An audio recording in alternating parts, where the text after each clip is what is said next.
चलो बेटा, nucleophilic addition चल रहा था और न्यूक्लियोफिलिक एडिशन के बीच में ही मैंने आपको एडिशन ऑफ LiLH4 कराया था, ठीक है, और भी रिड्यूसिंग एजेंट उसके साथ कराए थे, ठीक है।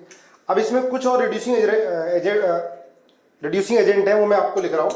देखो बेटा, एसिड क्लोराइड है, इसकी रिएक्शन हम lithium try tertiary butoxide aluminium hydride से करा रहे हैं -78 डिग्री सी, तो ये कन्वर्ट हो रहा है एल्डिहाइड में। अगर हम LiAlH4 से कराते इसको या NaBH4 से कराते तो ये किस में कन्वर्ट होता है? अल्कोहल में कन्वर्ट होता है। लेकिन अगर हम लिथियम एल्युमिनियम हाइड्राइड से हाइड्रोजन को कम कर दे, ठीक है, जैसे हमने डाइबाल हाइड्राइड में किया था। डाइबाल हाइड्राइड क्या कर रहा था? एस्टर को कहां तक लेके जा रहा था? एल्डिहाइड तक, ठीक है। इसी तरह से ये है lithium try tertiary butoxide aluminium hydride. ये क्या कर रहा है? एसिड क्लोराइड को एल्डिहाइड में कन्वर्ट कर रहा है बेटा। ऐसे ही देखो, अब ये साथ साथ में याद रखना, रोजनमंड रिडक्शन, ये मैंने पहले भी बताया आपको। ये क्या होता है? रोजनमंड रिडक्शन। रोजनमंड रिडक्शन मेरे साथ साथ लिखो, रोजनमंड रिडक्शन। रोजनमंड रिडक्शन, इसके नोट्स मुझे भेजने है ना, एक दो बच्चे हमेशा भेजते हैं, ठीक है। रोजनमंड रिडक्शन, तो इसमें भी क्या होता है बेटा? एसिड क्लोराइड कन्वर्ट होता है एल्डिहाइड में, है ना। CBSE के लिए भी है, पूछ लिया जाता है और कंपटीशन में तो आता ही है। तो रोजनमंड रिडक्शन बोलते हैं इसको, H2PdBaSO4। BaSO4 क्या होता है? Catalytic poison. अगर BaSO4 नहीं होता तो एसिड क्लोराइड एल्कोहल में कन्वर्ट हो जाता, लेकिन BaSO4 कैटालिटिक पॉइजन की तरह बिहेव कर रहा है, ये कैटालिटिक एक्टिविटी को कम कर देता है। देखो एक नीचे लिखा है मैंने, कीमो सेलेक्टिव रिडक्शन, है ना, बहुत छोटा लिखा है, दिखाई नहीं दे रहा होगा पर सुनाई दे रहा है तो नोट करो। Chemo selective reduction. Chemo selective reduction क्यों बोला है? देखो इसमें जैसे ये कीटोन है और एस्टर है, तो कोई एक ग्रुप रिड्यूस हो और एक ग्रुप रिड्यूस ना हो तो बोलेंगे इसको chemo selective reduction. Selectively reduction हो किसी पर्टिकुलर ग्रुप का तो उसको बोलेंगे कीमो सेलेक्टिव रिडक्शन। जैसे बेटा NaBH4 है, तो NaBH4 को मैंने बताया था, NaBH4 ना एस्टर को रिड्यूस करता है, एसिड को भी रिड्यूस नहीं करता है, अमाइड को भी रिड्यूस नहीं करता है, ठीक है। तो एस्टर को ये छोड़ देगा और इसको रिड्यूस कर देगा। क्लियर है? एस्टर को छोड़ दिया और इसने अल्कोहल को रिड्यूस कर दिया। अब आप देखो अल्कोहल क्या बना बेटा? ये कायरल, तो दोनों फॉर्म मिलेंगी, ठीक है। sp2 से sp3 बना और कायरल बना, तो D फॉर्म भी मिलेगी और L फॉर्म भी मिलेगी। क्लियर है? अब यहां देखो ट्रिपल बॉन्ड भी है और डबल बॉन्ड भी है, ट्रिपल बॉन्ड भी है और डबल बॉन्ड भी है। तो ये डबल बॉन्ड ट्रिपल बॉन्ड को रिड्यूस कर रहा है, तो क्या होता है बेटा? लिंडलार कैटलिस्ट है ना, ये H2PdBaSO4 Lindlar catalyst selectively reduce करता है ट्रिपल बॉन्ड को डबल बॉन्ड तक, डबल बॉन्ड को रिड्यूस नहीं कर पाता है, ठीक है। तो ये भी क्या हो गया? Chemo selective reduction. Double bond को छोड़ दिया, ट्रिपल बॉन्ड को रिड्यूस कर दिया। ऐसे देखो डबल हो और C डबल बॉन्ड हो, तो ये डबल बॉन्ड को रिड्यूस करेगा, CO को छोड़ देगा, H2PDC। H2PDC ये भी क्या है? कीमो सेलेक्टिव रिडक्शन, ठीक है। तो ध्यान रखना बेटा, ये कीमो सेलेक्टिव रिडक्शन। ऐसे ही होता है बर्च रिडक्शन। बर्च रिडक्शन में क्या लेते हैं? लिक्विड अमोनिया ट्रिपल बॉन्ड के साथ, है ना। अच्छा, इसमें तो नहीं लेते क्योंकि इसके अंदर बर्च रिडक्शन ले लेते तो एसिडिक हाइड्रोजन हट जाता। तो बर्च रिडक्शन भी आप यहां ध्यान रखना, जैसे ये CH3 C triple bond CH3, अगर डबल बॉन्ड होगा तो ये डबल बॉन्ड को रिड्यूस नहीं करता, Na in presence of liquid ammonia, तो ये ट्रिपल बॉन्ड को रिड्यूस कर देता है डबल बॉन्ड में और ट्रांस बना देता है। अच्छा, नीचे इसको भी बर्च रिडक्शन बोलते हैं। देखो बेंजीन को इसने क्या कर दिया? 1,4-डाइहाइड्रो 2,4-डाइन, सॉरी, है ना। इसका देखो एरोमेटिक कैरेक्टर खत्म कर दिया, रिडक्शन हुआ। इसको बर्च रिडक्शन बोलते हैं। Na और lithium in presence of liquid ammonia, Na और lithium in presence of liquid ammonia, ठीक है। इसकी मैकेनिज्म बता दूंगा मैं आपको। इसमें एक चीज ध्यान रखना बेटा, अगर यहां पर कोई इलेक्ट्रॉन विड्रॉइंग ग्रुप लगा हुआ है और फिर इसका हम रिडक्शन करा रहे हैं, बर्स्ट रिडक्शन, यही Na और लिक्विड अमोनिया। तो जो रिडक्शन होता है, इलेक्ट्रॉन विड्रॉइंग ग्रुप से दूर डबल बॉन्ड जाते हैं, EWG, ये बनेगा, इससे दूर एरोमेटिक कैरेक्टर का लॉस हो जाएगा, ठीक है। और अगर इलेक्ट्रॉन रिलीजिंग ग्रुप है, मैं इसकी मैकेनिज्म बताऊंगा आपको, इलेक्ट्रॉन रिलीजिंग ग्रुप है ERG। अब इसकी रिएक्शन आप Na और lithium in presence of liquid ammonia कराते हो तो ये आ जाता है ERG, ठीक है। ध्यान रखना है, वैसे CBSE के सिलेबस में तो नहीं है बर्स्ट रिडक्शन ये वाला, ठीक है। ट्रिपल बॉन्ड का रिडक्शन तो है, NCERT में दे रखा है, ये नहीं है, ठीक है। तो ध्यान रखो, बेंजीन का रिडक्शन कराते हैं तो क्या हो गया, एरोमेटिक कैरेक्टर का लॉस हो गया, ये दो डबल बॉन्ड बचे और इसके अंदर रेजोनेंस भी नहीं है। अगर इलेक्ट्रॉन विड्रॉइंग ग्रुप होगा तो डबल बॉन्ड इसके दूर चले जाएंगे, ठीक है। और इलेक्ट्रॉन रिलीजिंग ग्रुप होगा तो ये इसके पास आ जाएंगे, है ना। इसकी मैकेनिज्म है, चलो बता देता हूं मैकेनिज्म साथ साथ, उसके बाद एक्सप्लेन करेंगे ऊपर वाला। देखो क्या होता है, ऐसे बेंजीन है, हमने EWG ले लिया, है ना, इलेक्ट्रॉन विड्रॉइंग ग्रुप ले लिया, मान लिया NO2 ले लिया हमने, ठीक है। ध्यान रखना NO2, Na क्या करेगा बेटा, इलेक्ट्रॉन देगा, देखो ध्यान से, Na है, Na इलेक्ट्रॉन देगा और ये ऊपर की तरफ ब्रेक होगा। Na ने यहाँ इलेक्ट्रॉन दिया ऊपर की तरफ, ये यहां पर माइनस चार्ज आना चाहेगा NO2 के पास, क्योंकि इलेक्ट्रॉन विड्रॉइंग ग्रुप है। तो ये क्या आएगा, बनाओ मेरे साथ साथ, ये रेडिकल, ये माइनस चार्ज, ठीक है। फिर ये माइनस चार्ज,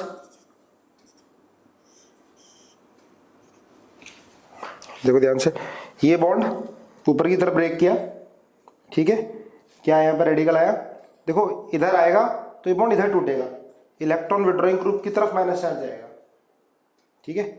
अब देखो माइनस प्लस है, माइनस और प्लस, तो ये क्या करेगा, दूर जाना चाहिए, ठीक है। चाहे इधर रेजोनेंस करा सकते हो आप, चलो इधर रेजोनेंस करा दो इसको, क्योंकि लोन इलेक्ट्रॉन रेजोनेंस में पार्टिसिपेट करता है। ये इधर आया, ये इधर पहुंचा और ये NO2 माइनस चार्ज, अच्छा माइनस पर क्या आ जाएगा, H, चलो बाद में देख लेंगे। इसके बाद फिर आगे आप रेजोनेंस कराओगे। अच्छा देखो, अब ये इधर आ गया,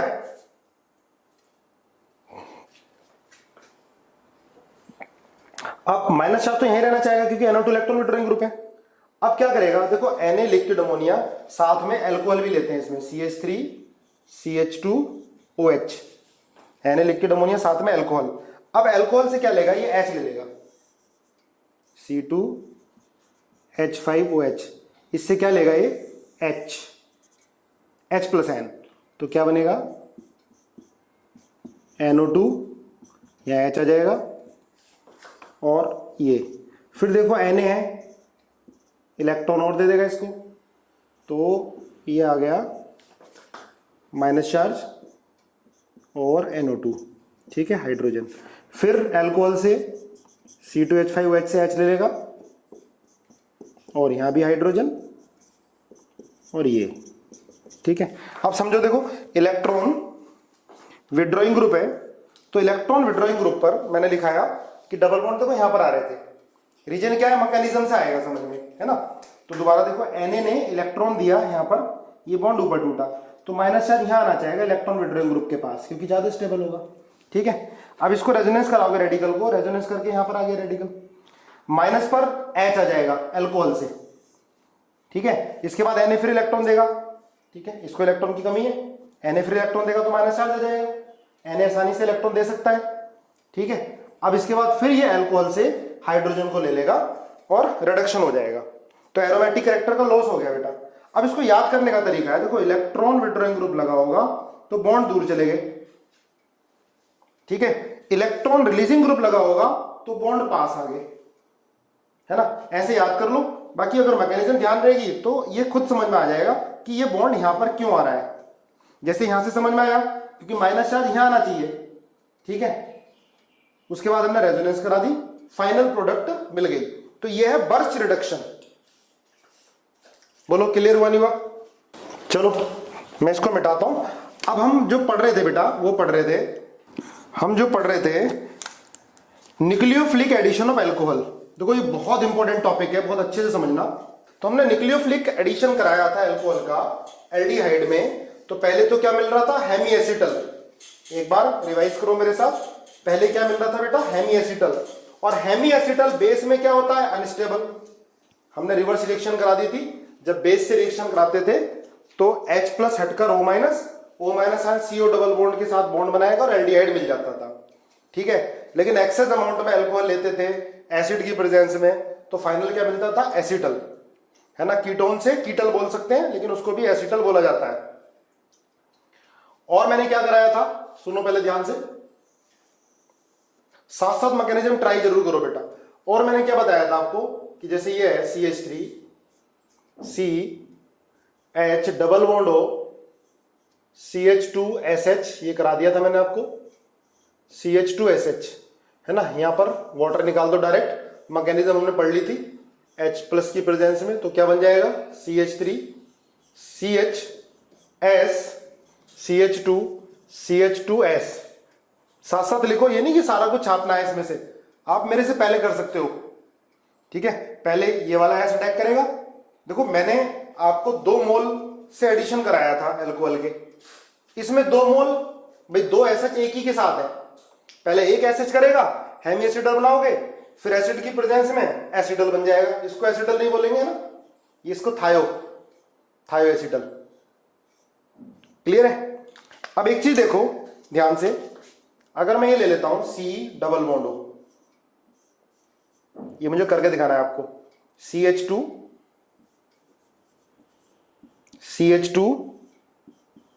CH2 और OH, बताओ क्या बनेगा। देखो एल्डिहाइड भी है बेटा इसके अंदर और ये अल्कोहल है, एल्डिहाइड भी है और अल्कोहल है। तो ये क्या बनेगा, बना के दिखाओ। चलो देखो समझो, ये न्यूक्लियोफाइल की तरह बिहेव करेगा। आप एसिड नहीं भी लेते हो ना तब भी रिएक्शन हो जाएगी, अगर एल्डिहाइड है और अल्कोहल है। ये न्यूक्लियोफाइल की तरह बिहेव करेगा, ये इलेक्ट्रोफिलिक कार्बन है, अटैक कर देगा जाकर, ठीक है। हाँ एसिड लेते हो तो रिएक्शन कैटालाइज हो जाती है, एसिड लेने से इसका इलेक्ट्रोफिलिक नेचर बढ़ जाता है। नहीं भी लो एसिड तब भी रिएक्शन होगी, तो O जाके यहां अटैक करेगा, ये बॉन्ड टूटेगा।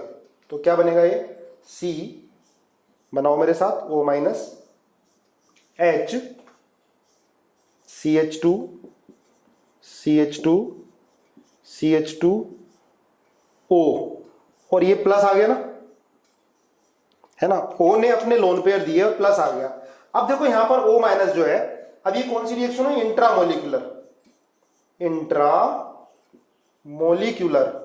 इंट्रामोलिकुलर अटैक हुआ ना।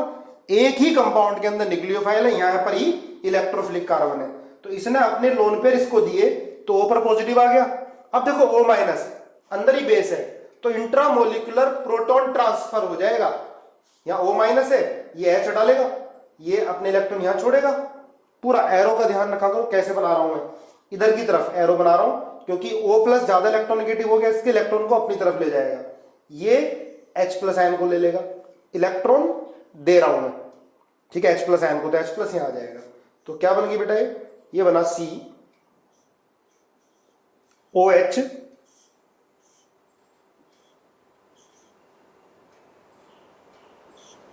साइक्लिक हेमी एसिटल, इसको बोलेंगे साइक्लिक हेमी एसिटल।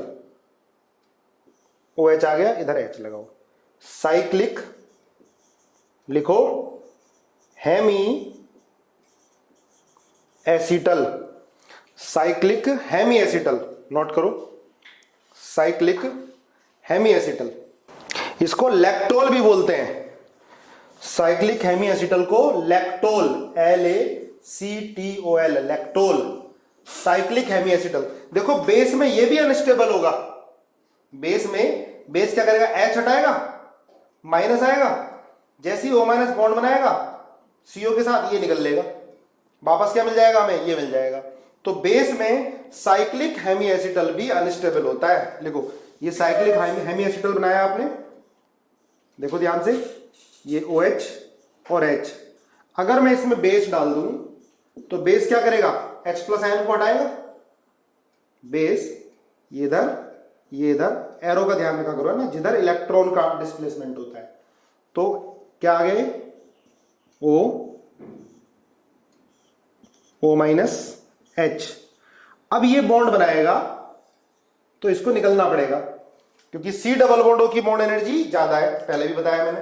तो वापस क्या मिल गया बेटा आपको, CHO, वापस ये मिल गया, CH2, CH2, CH2, O minus, solvent से O माइनस क्या ले लेगा, H ले लेगा।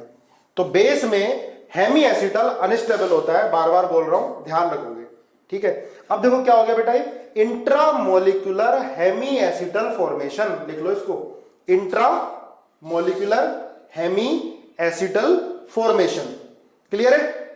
अब ये समझो बेटा, इधर ये मैंने ग्लूकोज का स्ट्रक्चर लिखा है, ये ग्लूकोज है, ग्लूकोज की ओपन चेन है बेटा, ये ओपन चेन, ग्लूकोज की ओपन चेन है ये, ठीक है। इसमें 1 2 3 4 कायरल एटम है, ठीक है।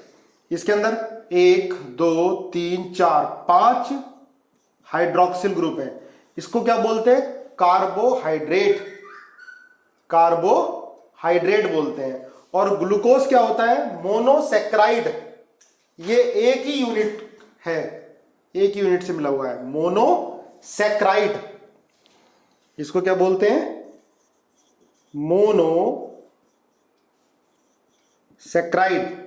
मोनोसेक्राइड बोलते हैं, ठीक है। ये एक ही यूनिट से बना हुआ है, मोनोसेक्राइड। अब चलो वो तो हम बाद में देखेंगे। अब मैंने इसमें क्यों करा रहा हूं इसको, क्योंकि मैं क्या पढ़ा रहा हूं, nucleophilic addition of alcohol in aldehyde या कीटोन, कार्बोनिल ग्रुप। अब आप देखो बेटा, अल्कोहल भी है ना, ये भी अल्कोहल है, यहां भी OH है, यहां भी OH है, और ये C डबल बॉन्ड O है। तो एक ही कंपाउंड के अंदर कार्बोनिल कार्बन भी है, कार्बोनिल कार्बन भी है, और अल्कोहल भी है। अल्कोहल ये भी है, 1 2 3 4 5 OH ग्रुप है। क्या बोलते हैं इसको, optically active polyhydroxy aldehyde. Carbohydrate की डेफिनेशन क्या होती है, क्या होते हैं ये, ऑप्टिकली एक्टिव पॉलीहाइड्रोक्सी एल्डिहाइड, और कीटोन आर कार्बोहाइड्रेट। पॉलीहाइड्रोक्सी बेटा देखो OH कितने सारे, एल्डिहाइड ग्रुप है, ठीक है। ऑप्टिकली एक्टिव है, 4 कायरल सेंटर है, कोई सिमेट्री नहीं है इसको, तो उनको बोलते हैं कार्बोहाइड्रेट। इसमें एल्डिहाइड है, इसको बोलेंगे एल्डोहेक्सोज, एल्डोहेक्सोज, लिखते जाना मेरे साथ, बहुत इंपॉर्टेंट टॉपिक चल रहा है जी, आज के नोट्स भेजने हैं मुझे। एल्डोहेक्सोज बोलते हैं। अब सुनो, देखो ये OH ने अटैक किया यहां पर, इसने ही क्यों किया, ये भी कर सकता था, अटैक करके रिंग बना ली। देखो रिंग ज्यादा स्टेबल होती है और डिपेंड करता है नंबर ऑफ मेंबर पर। अब ये 6 मेंबर रिंग बन रही है ना, तो 6 मेंबर रिंग बन रही है, तो ज्यादातर परसेंटेज आप देखो साइक्लिक में है, ये 36%, ये है 64%, और ये होता है सिर्फ 0.02%। अपने आप क्या हो जाता है, न्यूक्लियोफिलिक एडिशन हो जाएगा और हेमी एसिटल बन जाता है, साइक्लिक हेमी एसिटल बन जाएगा सॉल्यूशन के अंदर, ठीक है। वाटर में पड़ा होगा तो cyclic Hemy acetal in form में ही ज्यादा रहेगा, ये तो सिर्फ 0.02% इसी में रहेगा। देखो ये जो मैंने इस तरह से बनाया ना, 6 मेंबर रिंग बनाई है, ठीक है, इसको बोलते हैं बेटा हेवर्थ प्रोजेक्शन, हेवर्थ प्रोजेक्शन। मैं बना के दिखाता हूं आपको, CHO, आप भी बनाओ मेरे साथ साथ, OH HOH। देखो ये ना एक बायोमोलिक्यूल चैप्टर आएगा, उसके अंदर बहुत डिटेल में है, लेकिन पहले से मैकेनिज्म पढ़ेंगे तो हमें बहुत इजी लगेगा। आता जरूर है ये 100%। ठीक है, तो हम जब न्यूक्लियोफिलिक एडिशन पढ़ रहे हैं और न्यूक्लियोफिलिक एडिशन में addition of alcohol in carbonyl group वही हो रहा है, तो ये हम साथ पढ़ा दे रहे हैं इसको। ठीक है, OH और ये CH2OH। देखो मैंने कम बना दिया ना, OHH यहाँ पर एक और आएगा, HOH नीचे CH2OH। ठीक है, देखो बेटा इसमें क्या होगा, अब आप कहोगे सर ये वाला अल्कोहल क्यों नहीं जा रहा, तो इससे बनेगी 5 मेंबर रिंग। ये क्यों नहीं जा रहा, इससे बनेगी 7 मेंबर रिंग, है ना। तो हम कौन सा वाला अल्कोहल जिससे 6 मेंबर रिंग बनती है, ये जाके यहाँ अटैक करेगा और ये ऊपर टूटेगा, है ना। सिंपल अल्कोहल है, ये वाला ही OH क्यों जा रहा है, क्योंकि 6 मेंबर रिंग फॉर्म हो रही है, और 6 मेंबर रिंग की स्टेबिलिटी 5 से भी ज्यादा होती है और 7 से भी ज्यादा होती है ना। क्लियर। तो OH ने इसको जाके अटैक किया, देखो O जाके अटैक करेगा, ये बॉन्ड ऊपर टूटेगा, H इसका O पे चला जाएगा। अभी अभी हमने मैकेनिज्म पढ़ ली है इसकी, तो ये क्या बनेगा, बनाओ साथ साथ मेरे, CHO तो नहीं रहा, COH। अब एक चीज ध्यान रखो, देखो बेटा ये sp2 कार्बन है, OH इधर से भी अटैक कर सकता है, OH इधर से भी अटैक कर सकता है। ठीक है, OH भाई न्यूक्लियोफाइल अटैक कर रहा है sp2 कार्बन से, और sp2 कार्बन फिर sp3 बन रहा है और वो कायरल बन रहा है, तो OH के 2 कॉन्फ़िगरेशन होंगे। ठीक है, अबव द प्लेन भी जा सकता है और बिलो द प्लेन भी जा सकता है, ये ध्यान रखोगे। अभी तो मैं इसको ऐसे बना दे रहा हूं, देखो ये बन गई साइक्लिक फॉर्म। ये कौन सा प्रोजेक्शन बोलते हैं इसको, Fischer projection, FISHER, Fischer projection बोलते हैं इसको।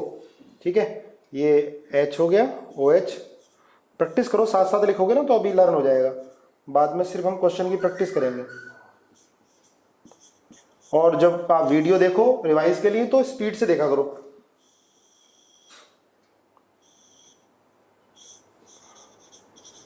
ताकि कम समय लगे। जब आप साथ साथ कर लोगे ना प्रैक्टिस तो बहुत कम समय में रिवाइज हो जाएगा।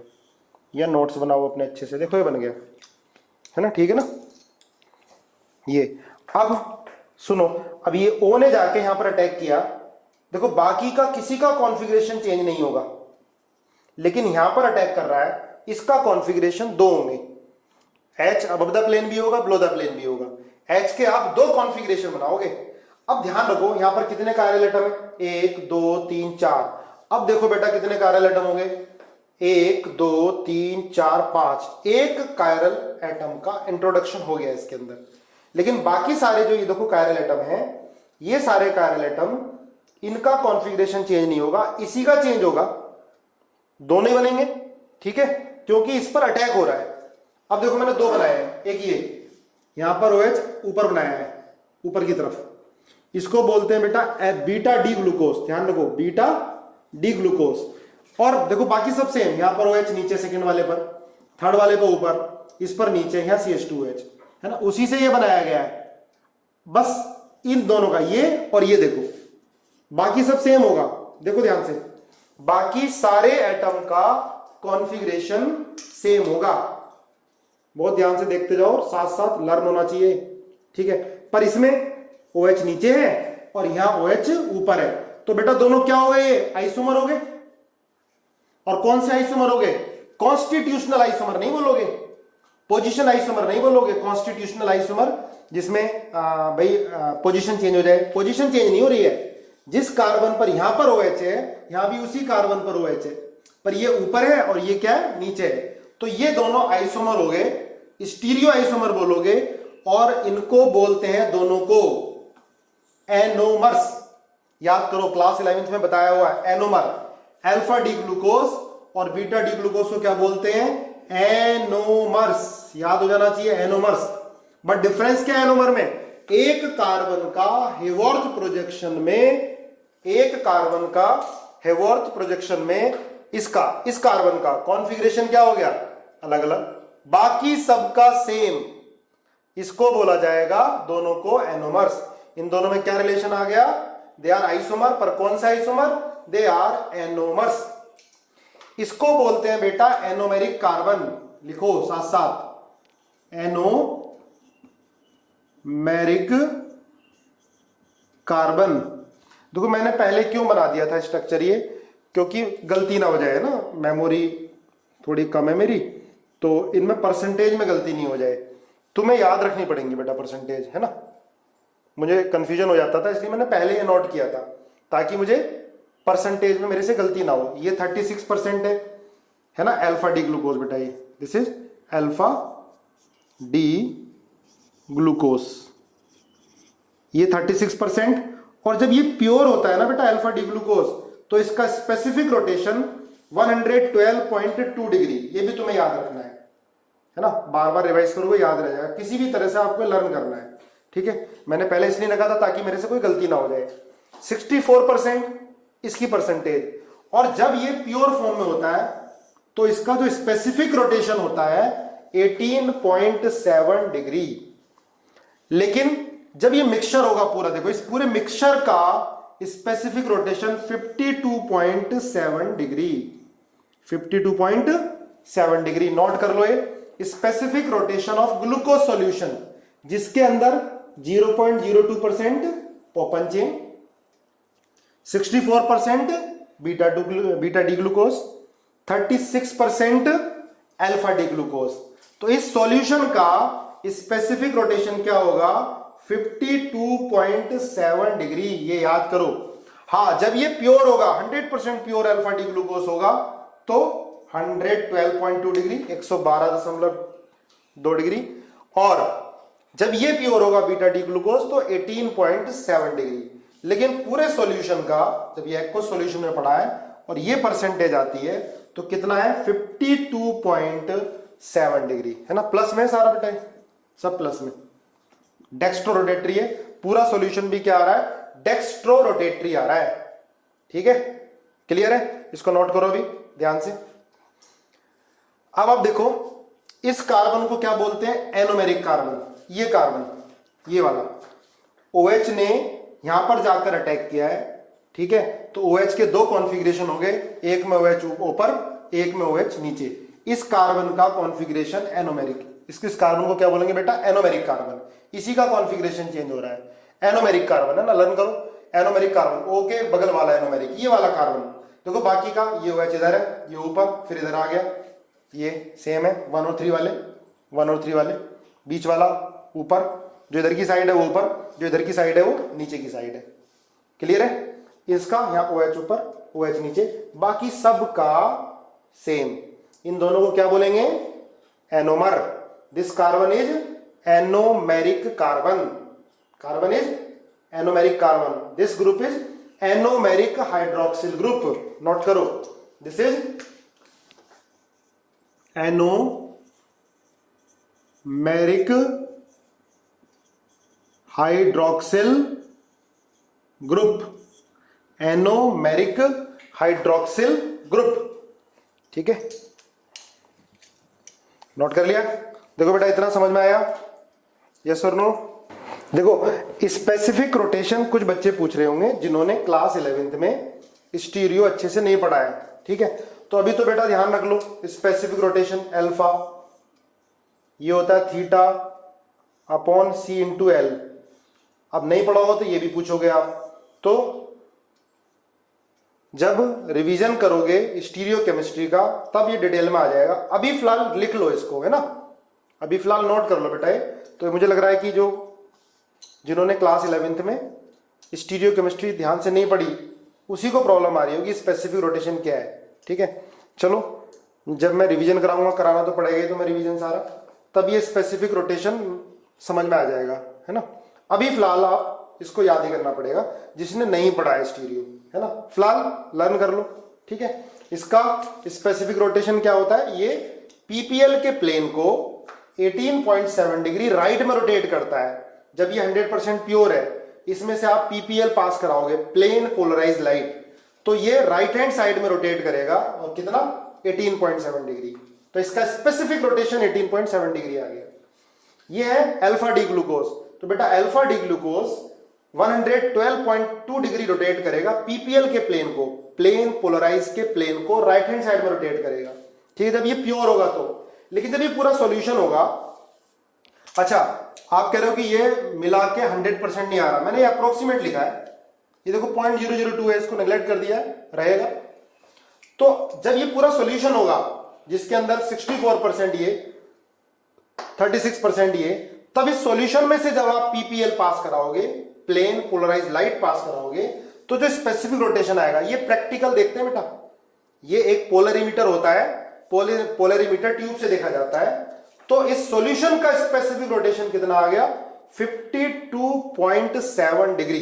तो बहुत ध्यान से पढ़ना है इसको, इसमें हमें पूछ लेते हैं कि किसका रोटेशन क्या है और इसका रीजन क्या है, तो मैं रीजन बताता हूं इसका, ठीक है। ये समझ में आ गया, beta D glucose, alpha D glucose, इसकी परसेंटेज 64, इसकी परसेंटेज 36, इसकी 0.02, इसका रोटेशन 18.7, स्पेसिफिक इसका 112.2, जब ये 100% होगा। और जब सॉल्यूशन आएगा पूरा, इस सॉल्यूशन का कितना होगा, 57.7 डिग्री होगा, ठीक है। अब इसको एक्सप्लेन करते हैं, देखो ये है फिशर प्रोजेक्शन, ठीक है, इस तरह से लिखा है, ऐसे लिखा होगा तो क्या बोलेंगे, हेवर्थ प्रोजेक्शन, ध्यान रखना ये हेवर्थ प्रोजेक्शन, ऐसे लिखा हमने इसको Fischer projection, this is Haworth projection. देखो बेटा सुनना ध्यान से, देखो मान लिया 100% प्योर है ये, लिखो 100% प्योर है alpha D glucose, beta D glucose, और इसका स्पेसिफिक रोटेशन कितना होता है 18.7, कहीं कहीं 19 भी लिखा होता है, OH ऊपर, यहां OH नीचे, H यहां, ठीक है। ये एनोमेरिक हाइड्रोक्सिल ग्रुप है, एनोमेरिक हाइड्रोक्सिल ग्रुप है ये, ठीक है। ये एनोमेरिक कार्बन है।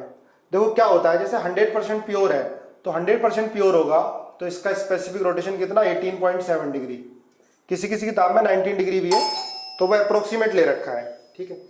अब देखो क्या होगा, जब इसको प्योर लेंगे, सुनो ध्यान से, प्योर है तो 18.7 है, लेकिन जैसे इसको सॉल्यूशन में डालेंगे, पानी में डालेंगे या थोड़ा बेसिक सॉल्यूशन लेंगे, तो क्या होगा, ये वाला H हटेगा, ये H हटेगा, एनोमेरिक हाइड्रोक्सिल ग्रुप, ये H हटेगा तो क्या आएगा,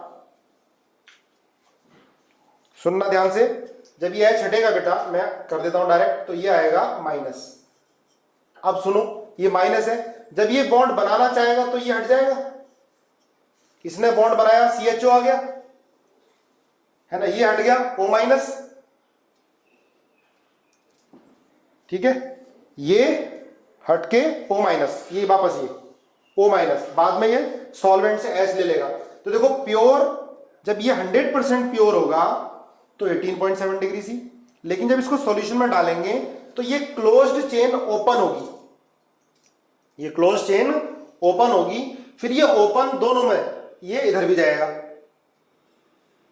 क्लोज चेन ओपन होगी सॉल्यूशन के अंदर, यहां से H हटेगा, O माइनस है, हेमी एसिटल क्या होगा, हेमी एसिटल बेस या थोड़ा वाटर भी लोगे तो H को हटाएगा, फिर ये इक्विलिब्रियम मेंटेन करेगा, क्योंकि ये दोनों जो होती हैं ये ओपन चेन से ज्यादा स्टेबल होती हैं, तो ओपन चेन बनी, फिर after some time slow change होता जाएगा, 18.7 डिग्री से कहां पे जाके रुकेगा, 52.7 डिग्री।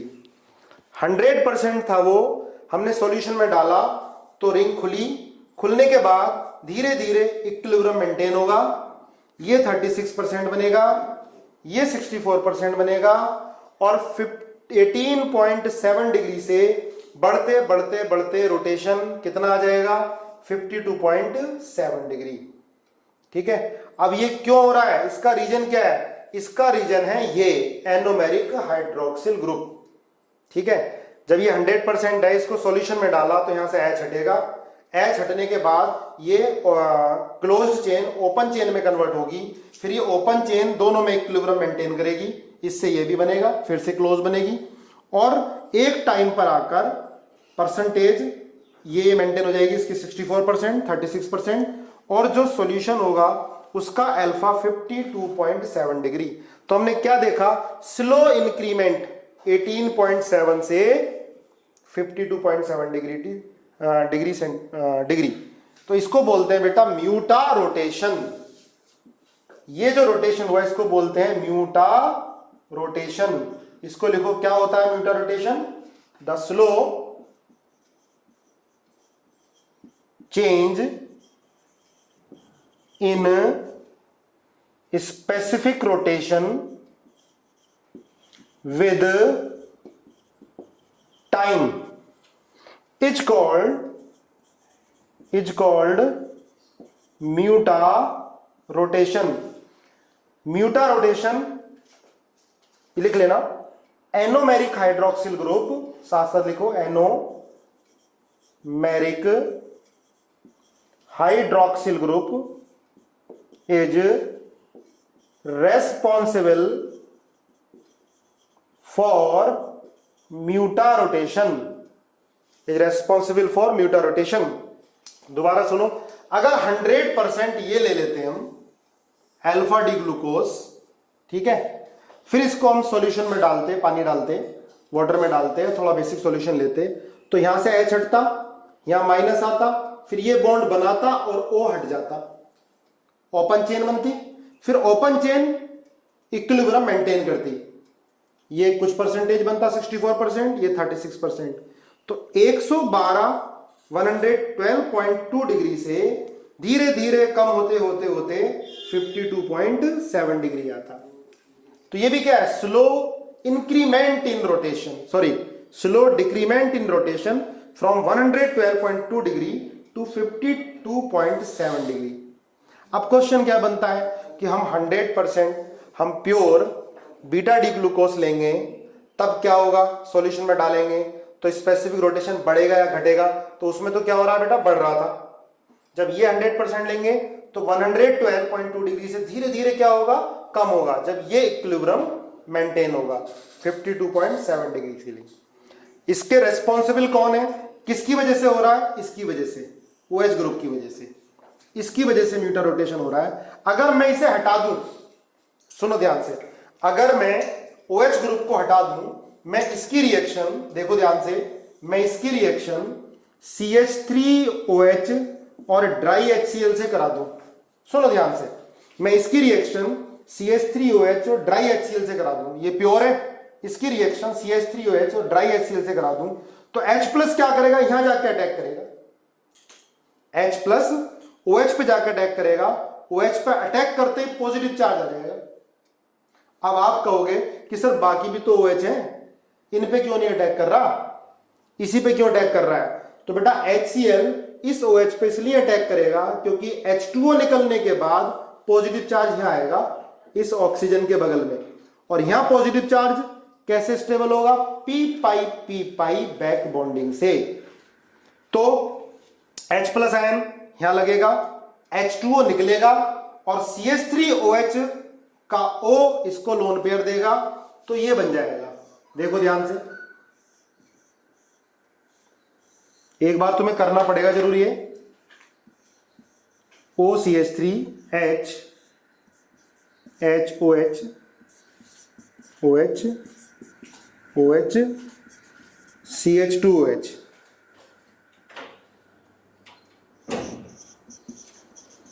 देखो मैंने इसकी रिएक्शन CH3OH साथ में एसिड से करा दी, तो इस OH की जगह OCH3 आ गया, इस OH की जगह OCH3 आ गया। अब एनोमेरिक हाइड्रोक्सिल ग्रुप खत्म।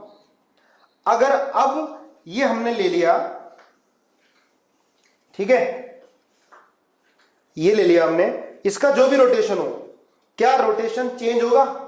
नहीं होगा, क्योंकि OH ग्रुप, क्या इसके अंदर म्यूटा रोटेशन होगा?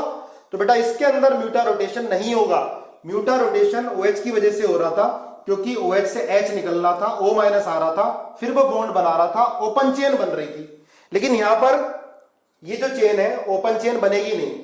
अगर सॉल्यूशन में डालोगे, पानी डालोगे या बेस डालोगे, तो ये अब ओपन चेन में कन्वर्ट नहीं होगा, क्योंकि एनोमेरिक हाइड्रोक्सिल ग्रुप नहीं है। तो this compound will not show, लिख लेना, will not show muta rotation. Muta rotation नहीं होगा, क्योंकि ये लिंकेज आ गई COC लिंकेज, ये ईथर लिंकेज है ना, इसको बोलते हैं ग्लाइकोसिडिक लिंकेज, COC, इसको बोलते हैं बेटा ग्लाइकोसिडिक लिंकेज। ठीक है, अब ये कंपाउंड म्यूटा रोटेशन शो नहीं करेगा, अब ये ओपन चेन में कन्वर्ट नहीं होगा। ठीक है, ये यहां पर क्यों कराया है, क्योंकि न्यूक्लियोफिलिक एडिशन अल्कोहल का चल रहा था और इसमें अल्कोहल का न्यूक्लियोफिलिक एडिशन हो रहा है। ग्लाइकोसिडिक लिंकेज जो होती है ना बेटा, ये होती है COC, जो ईथर लिंकेज हो रही है ना, इसको ग्लाइकोसिडिक लिंकेज बोलते हैं। यहां से OH हट गया, इसकी जगह OCH3 आ गया। ठीक है, ये इसमें भी हो सकता है, यहां OCH3 आ जाए, आप इसकी रिएक्शन CH3OH और HCl से करा दो तो ये भी OH हट के क्या आ जाएगा, OCH3 आ जाएगा। ठीक है, तो देखो मैंने आज जो पढ़ाना था साइक्लिक हेमिएसिडल फॉर्मेशन ये करा दिया, ग्लाइकोसिडिक लिंकेज, एनोमेरिक कार्बन और ब्यूटा रोटेशन। ठीक है, इतने पॉइंट हो गए। अब एक ये प्रोटेक्टिंग ग्रुप, बड़ा इंपॉर्टेंट कंसेप्ट है, तो इसको हम करते हैं अभी, ये नोट करो। चलो, प्रोटेक्टिंग ग्रुप बहुत इंपॉर्टेंट है, ध्यान से पढ़ोगे। प्रोटेक्टिंग ग्रुप, प्रोटेक्टिंग ग्रुप क्या है, देखो सुनो, जैसे ये है बेटा, है ना, इसकी रिएक्शन मैंने CH2OH glycol in presence of acid, ठीक है, एसिड की प्रेजेंस में मैंने इसकी रिएक्शन करा दी, तो क्या बनेगा बेटा, कीटल बन जाएगा, साइक्लिक कीटल या साइक्लिक एसिडल बोल सकते हो। तो क्या बनेगा ये, देखो ये बन जाएगा,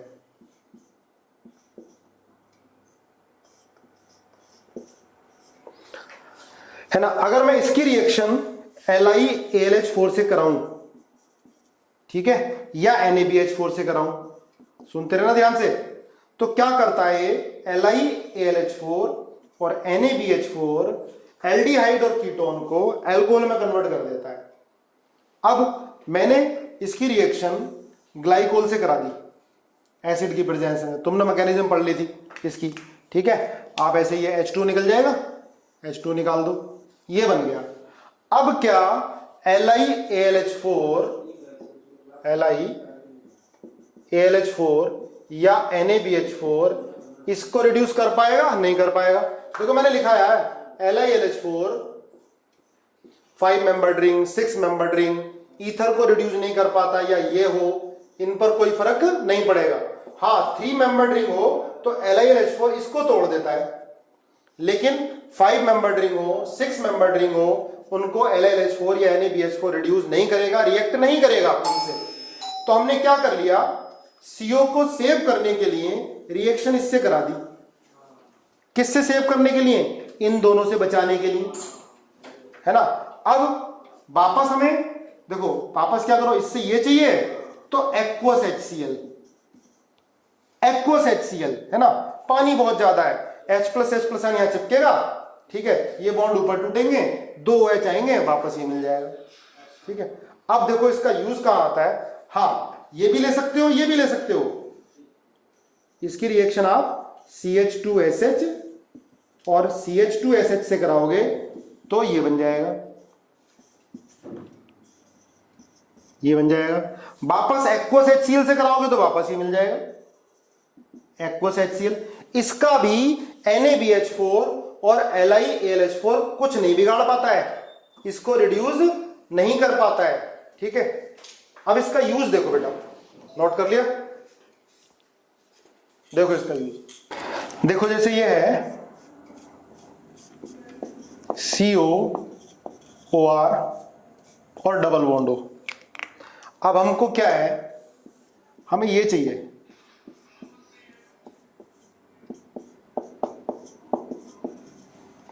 ठीक है, हमको इसको बचाना है,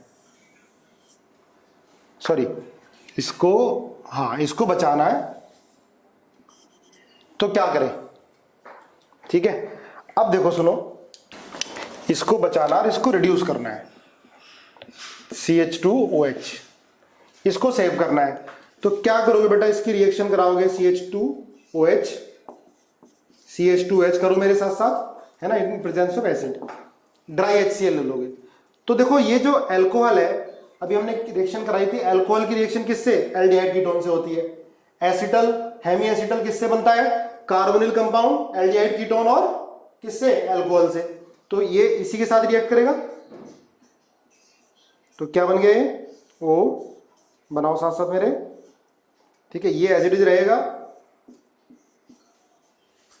अब इसकी रिएक्शन आप LiAlH4 से कराओगे तो देखो LiAlH4 ईथर को रिड्यूस नहीं करेगा, 5 या 6 मेंबर रिंग ईथर को रिड्यूस नहीं करेगा, लेकिन एस्टर को रिड्यूस करता है ना। कितना पढ़ते चले जा रहे हैं, एस्टर को रिड्यूस कर दिया, करा दो एस्टर को रिड्यूस,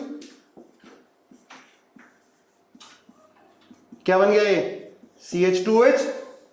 अब क्या करोगे, एक्वस HCl है ना, या हाइड्रोलिसिस, ये कन्वर्ट किसमें हो जाएगा, इसमें कन्वर्ट हो जाएगा। कैसे कन्वर्ट होगा ये भी बता देता हूं। देखो वैसे तुम्हें पता है, बार बार इस तरह की मैकेनिज्म करते आ रहे हैं हम लोग। O यहाँ H प्लस,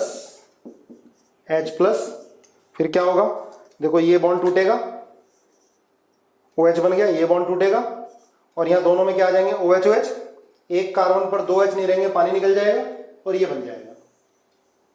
तो ये है प्रोटेक्टिंग ग्रुप, ये भी अगर हमें कार्बोनिल ग्रुप को प्रोटेक्ट करना हो।